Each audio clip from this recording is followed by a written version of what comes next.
ikae namna hiyo. Jokanye sekta masukari motingo jopur ywak ni chiro mar Komesa mapiny Kenya osekelo negi midhieche maloyo ber ka gidwaro mondo lokruok okel mabeyo manyalo reso sekta ni e piny Kenya. Jafo maro e kaunti ma Migori Jo Juma notwak gi jopur niang' motelo ne romo mar Komesa mochan e kind tarik 6 nyaka 9 dweni bore Nairobi.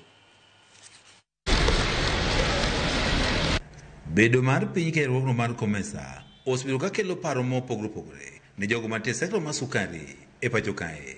Kalwe kod chik mar riwruok mar Komesa mayango ni mwandu nyalo usi e pinjegi mantie riwruokni mar Komesa maonge chulo osuru osebiro ka koro kelo wich bar ne jopur niang' mathoth e pacho kae. Ni Komesa to okonyowa maber nikech onge kaka dang' wayie ni sukari mowuok e Komesa countries obiro donje pinywa ka en onge gi tax momiye to marwa miloso ka to nigi tax malo. Ere kaka okonyowa ka jopur? Tiene wane mwahinyore. Sirkal is a party to that Komesa. Wawacho ni mondo gikwong giluongwa meeting moro mondo gibriefwa gima dhi nyime. Ma nosekelonwa shida mang'eny.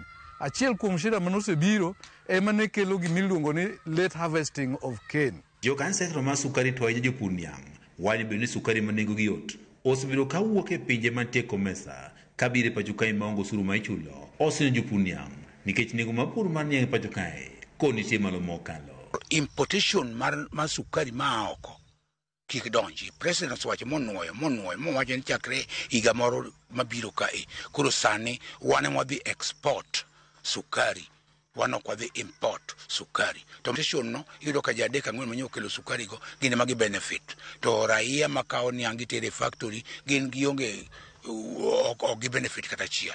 Mano bedi ang' akwane wach mar Komesa manene no, importation of sugar.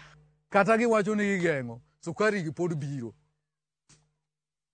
To gibiro ka gikadho mna kuom joma ni moko bende nie government. Ok wanyal luoro nitie cartels. Cartels gi pok otiekegi.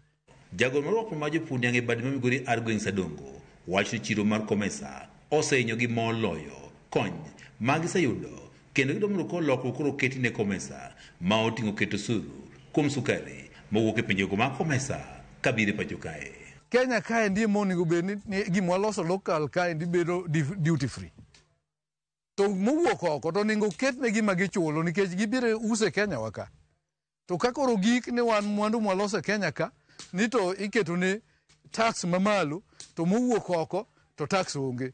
Koro mando wakonyore nade kaka jopur. Tax ni emosekelo cost kata nengo mar production mar tiang' kata mar sukari bedo malo. They destroyed everything on the ground.